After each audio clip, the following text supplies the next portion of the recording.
Когда мы выясняем, что наша любовь и доверие были использованы, возникает чувство предательства и потери. Вначале человек пребывает в шоковом состоянии, не может поверить. В голове один и тот же вопрос: за что? Как она могла так поступить? На эти вопросы нет ответа. Они лишь усиливают страдания, заставляя переживать это предательство снова и снова. Кажется, что это останется с тобой навсегда. И эти страдания вызывают непреодолимое желание разобраться. Почему? Почему так произошло? Что делать?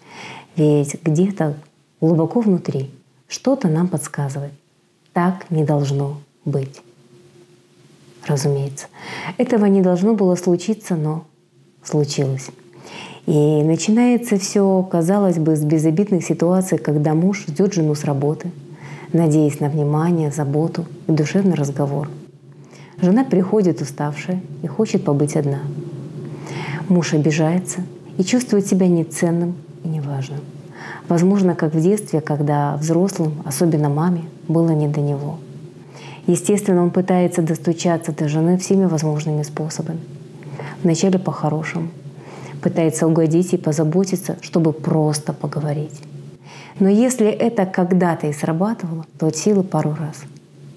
И тогда мужчина вынужден прибегнуть к критике и требованиям. Жена воспринимает такое поведение мужа как агрессивное и неадекватное. И с этого момента для нее муж становится абьюзером.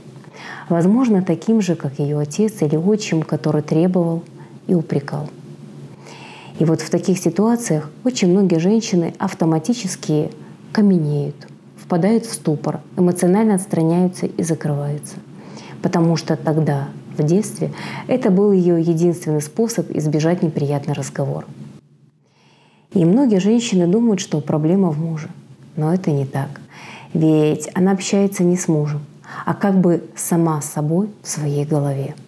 Это легко можно заметить по отстраненному взгляду, когда она не здесь и сейчас, а там и тогда, каким-то заученным фразам, когда женщина разговаривает не своим голосом. До тех пор, пока человек переносит свои вот эти детские травмы или впадает в детство во взрослую жизнь, он не сможет решить проблему. Как же наш детский опыт проявляется в семейной жизни как у жены, так и у мужа? Ведь муж тоже живой человек, и у него было свое детство. Знаете, в жизни бывают такие ситуации, когда эмоции берут верх над разумом. Например, жена как-то не так посмотрела, и взрослый мужчина моментально почувствовал холод. Сам того не желая, начинает обижаться, ревновать, сильно волноваться вплоть до панических атак. Умом прекрасно понимает, не надо так реагировать, но эмоции как бы захлестывают. Такая реакция связана с тем, что в глубине души все мы сохраняем часть своего детского опыта и переживаний. И это очень часто проявляется в тех ситуациях, когда человек находится как бы не в настоящем и видит ситуацию не такой, как она есть на самом деле, а через призму нашего прошлого опыта. И часто такое происходит, когда в детстве нас не слышали, игнорировали, пренебрегали, критиковали. Это похоже на то, как будто бы взрослому человеку одели очки виртуальной реальности, и он сразу же почувствовал себя маленьким и беспомощным. Умом понимает, что вот что-то не так, но тем не менее действует, обижается, как ребенок. В таких ситуациях очень важно начать с анализа наших убеждений, ожиданий, наших заблуждений. Эту технику я делаю как с мужчинами, так и с женщинами. Сейчас на примере женщин расскажу, что к чему. С одной стороны, вы сможете понять причину ее поведения, а с другой стороны увидите, как мужчина невольно, сам того не желая, поощряет такое ее поведение. Итак, рисуем табличку 2 на 2, да, и пишем, значит, анализируем, как женщина любит своего отца и папу, и как женщину любит ее отец и муж. Итак, начнем с отцовской любви. Для женщин, для девочки, папа — это надежный фундамент, опора, защита, стабильность. Папа помогает просто так. Папа любит просто так. Папа заботится. Папа всегда за дочь. Ну, это в идеале. К сожалению, не всем повезло с папами. Возможно, у кого-то вообще не было папы. А если и был, то отец был слишком строгий, такой жестокий. Или напротив, слишком добренький, от этого бесхарактерный, проявлял равнодушие. Так вот, если у женщины не было образца отцовской любви и заботы, то она, можно сказать, вынуждена искать партнера, который будет закрывать все ее хотелки и любить как папа, заботиться как папа, проявлять внимание как папа. Проблема не в том, что муж ее не любит, не заботится, не проявляет внимания, а в том, что муж как раз-таки и любит, и проявляет внимание, но по-взрослому, как муж, а не как папа. Но если у женщины нет вот этого понимания, ясности, чем супружеская любовь отличается от отцовской, то, конечно же, она будет упрекать и обижаться на мужа. Обида, кстати, это детская эмоция. Взрослые люди не обижаются. Далее. Как же дочь любит своего отца? В норме женщина уважает и благодарна своему отцу. Если женщина не ценит отца, обесценивает, не доверяет, тем более ненавидит, то, конечно же, у нее будет очень много претензий к мужчине. И в супружеских отношениях она будет ожидать какой-то подвох. Ошибка мужчин часто заключается в том, что он пытается вернуть жену к реальности и доказать ей, что он не такой, что мужчины разные бывают, что никто не собирается ее обманывать. И дело в том, что этого сделать невозможно. Женщина должна сама это понять. Но до тех пор, пока женщина не разберется в своих отношениях с отцом, у нее будут претензии к мужу, и она будет ошибочно навешивать на мужа свои проекции. Теперь о супружеских отношениях. Как же муж любит свою жену? Супружеские отношения всегда условны. Мы любим за что-то. За внешность, за характер, за деньги, за внимание, за штамп в паспорте. Взрослые отношения — это когда люди могут договариваться без упреков и обвинений. Там нет сюрпризов и Дедов Морозов. Там люди договариваются. И поэтому они ценят то, что делают друг для друга, и благодарны друг другу. Со стороны такие отношения могут показаться слишком холодными или расчетливыми, но это всего лишь видимость, потому что по статистике такие семьи самые стабильные. У них есть уважение друг к другу, а следовательно и любовь. Ведь в семье у нас есть определенные права и обязанности. Вот. Когда женщина хочет, чтобы муж о ней больше заботился и больше любил, больше давал денег, то, конечно, она ожидает отцовской любви. И очень часто так бывает, что есть мужчины, которые начинают любить свою жену просто так. В какой-то момент, сами того не замечая, они превращаются в заботливого папика. С папами не спят. И рано или поздно у такой женщины кто-то появляется на стороне. Другая ситуация. Когда жена говорит, что ее любовь нужно заслужить. И мужчина, как правило, они выбирают таких мужчин изначально, которые с детства к этому приучены.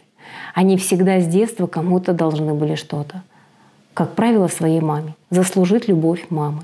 И тогда у мужчины формируется такое убеждение, что любовь — это то, что покупается. Любовь — это то, что нужно заслужить. И, конечно, чем больше он будет стараться заслужить эту любовь у жены, тем меньше она его будет ценить. И говорить, что «мне от тебя ничего не нужно». Очень важно увидеть, когда мы переносим наши детские сценарии во взрослую жизнь. Теперь, что значит любовь жены к мужу? Конечно, это не только романтические чувства, влюбленность, сексуальное влечение, но прежде всего поддержка, внимание и забота. Любящая жена уважает своего мужа, поддерживает в его начинаниях, радуется и печалится вместе с ними. И здесь самое главное — мужу не нужно это выпрашивать. Женщина это делает, потому что ей хочется. Но это, как вы понимаете, во взрослых отношениях. Очень часто, когда мы делаем такую таблицу с женщинами, они путают любовь и заботу. Заботу на уровне покормить, одеть, обуть. В какой-то момент она слишком сильно вкладывается в отношения. Скажем так, сама, по доброй воле впряглась в эти отношения. А мужу, надо сказать, удобна такая позиция, он немножко обленился. И в какой-то момент она чувствует себя жертвой, что она тянет все на себе. Говорит мужу, что у меня есть еще один ребенок. Ну, по правде сказать, мужчина часто и ведет себя как ребенок, вот со своей женой. Но как взрослый мужчина, он, конечно же, присматривает какую-то женщину на стороне для взрослых отношений, ну или хотя бы для взрослых встреч. И женщины приходят на консультацию к психологу, когда в личной жизни все очень плохо. Она была такая заботливая мама, но никогда не была женой. И многим женщинам приходится объяснять, что забота — это не только одеть, обуть и покормить, как ребенка маленького. Но забота жены проявляется в уважении, в поддержке, в вере в своего мужчину. И мы также анализируем то, что она такая добрая и заботливая не потому, что любит своего мужа, а потому что боится остаться одна. И привязывает к мужа привязывает к себе своей такой токсичной заботой. Есть другой вариант, тоже такие заботливые женщины, но они заботятся для самоутверждения. Например, женщина покупает своему мужу одежду. Казалось бы, заботится. Но на самом деле она покупает не ту одежду, которую бы хотел муж, и в которой ему было удобно, или которая ему нужна, а такую одежду, которую она считает нужным, чтобы на фоне мужа она могла звездить, смотреться, мужем гордиться. Ее мало интересует мнение мужа, его желания. Возникает вопрос, нужна ли такая забота мужу. Еще такой интересный момент. Хочу с вами поделиться. Очень часто люди, которые не умеют любить, громче всех говорят о том, что они, вот как никто, способны любить бескорыстно. Они прямо вот переполнены любовью, они излучают любовь, наполняют этой любовью пространство. Но при ближайшем рассмотрении вдруг оказывается, вот, что эту бескорыстную, чистую любовь женщина готова дарить не всем, а только сильному и достойному мужчину, на которого можно положиться. Причем в понимании таких женщин довериться — это значит на шею сесть и ножки свесить.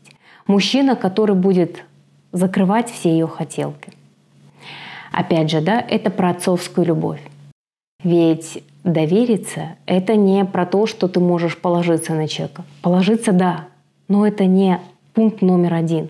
Довериться — это значит быть честным, открыть свою душу, рассказать о том, что тебе важно, выслушать другого человека. Вот это про доверие. Кстати, интересный такой момент. Задумайтесь на минутку. Для женщин папа — это надежная скала, на которую можно опереться. Но с папами не говорят об интимном, с папами не говорят о сокровенном. Для этого у нас есть муж, а у мужа — жена. Есть такое мнение, что по-настоящему способен любить тот человек, который может быть честным хотя бы с одним человеком. Вот если мы как бы типа честные со многими, на самом деле это не про доверие. Потому что, чтобы быть до конца полностью честным, как говорится, обнажить свою душу, нам нужны годы на установление этого доверия. Но тем не менее, вот это и есть про любовь. Важно уметь анализировать, разложить все по полочкам. И я вам скажу так, что можно проанализировать не только отношения с родителями, мужем или женой, но также иногда имеет смысл проанализировать отношения с детьми, сыном или дочкой, а также, может быть, с любовником или любовницей, и выяснить феномен, разложить по полочкам восхитительного секса при безнадежных отношениях. Кто-то хочет прояснить вопросы не только про любовь, да, но еще про заботу, внимание, деньги. Кто, кому, сколько, за что должен или не должен давать деньги. Но сейчас не об этом. Я хочу сказать, что в целом, в большинстве случаев достаточно сделать анализ в этой табличке 2 на 2, и тогда все становится понятно. Эта методика очень эффективная. И я гарантирую, что отношения всегда изменяются в лучшую сторону. Но при условии, что все будет сделано правильно. мы сможем максимально правдиво, объективно проанализировать, разложить все по полочкам, будем готовы начать хотя бы чуть-чуть меняться в правильном направлении. Вы можете сделать такой анализ самостоятельно или прийти на онлайн-консультацию. Мы с вами все подробно разберем. С вами была я, семейный психолог-примиритель Светлана Белькевич.